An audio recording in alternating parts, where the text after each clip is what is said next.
Hello America, welcome back to the Last Shot Show. We're going to do our final and third segment of the day we affectionately call Leftovers, where Matt and I individually go over topics that we didn't have enough time for to go over in the last two segments.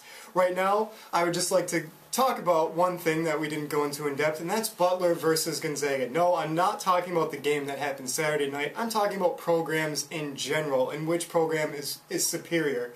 Now, I know that you want to get on the bandwagon of Butler because they made 2 straight national championship games.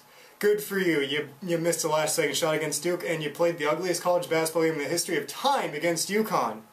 You didn't win the national championship, though. Kudos for getting there, though. I would just like to point out the fact that last year, on December 20th, 2011, Gonzaga just ripped Butler to pieces in the McCarthy Athletic Center, affectionately called the Kennel.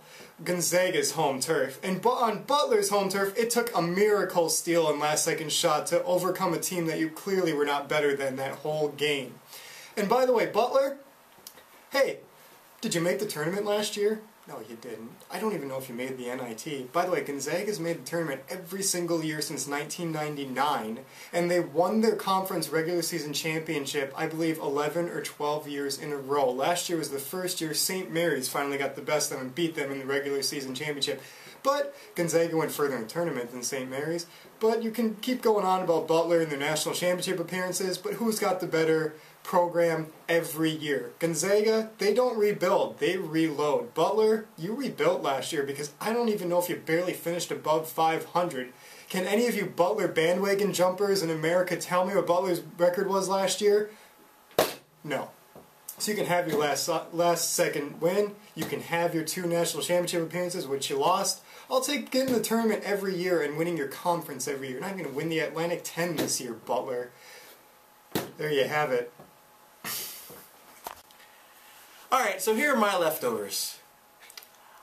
There is nothing really big to talk about in sports this week other than the Super Bowl, other than hyping up the Har Bowl, which it is, between the 2 brothers, John Harbaugh and Jim. And frankly, this week is like the saddest week in sports. It's just the Pro Bowl. Who cares about the Pro Bowl? It's a bunch of guys who are not good enough to be in the Super Bowl, just throwing the pigskin around. It's basically a flag football game, and the winner gets $500,000 to spread around you. Why does the Pro Bowl even exist?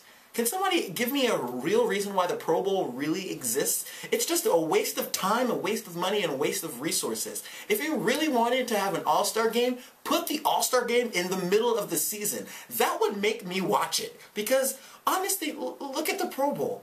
It's a week, they changed it because the Pro Bowl used to be after the Super Bowl a few years ago. And they changed it so that's a week before so that people would not miss football that much. You know what, that's like a slap in the face. That's like telling me that I have,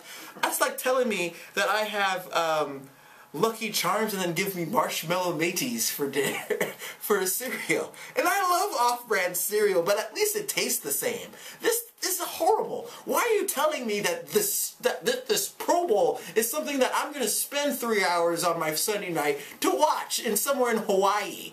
Hawaii hasn't seen a good football team in the last 50 years. That's probably wrong, but I haven't cared about sports in Hawaii since I watched that movie,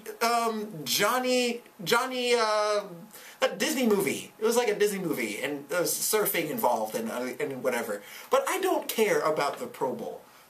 It's like the All-Star game for basketball that's just coming up in a few weeks. They're only going to score 300 points between the 2 of them. No one plays defense, and it's not that awesome. So give me a reason why I should care about the All-Star game. And leave a comment on the comment section below. Like, favorite, subscribe. Do that thing that you do, people. And we'll see you next week on The Last Shot Show. See ya. Go Zags. No Zags.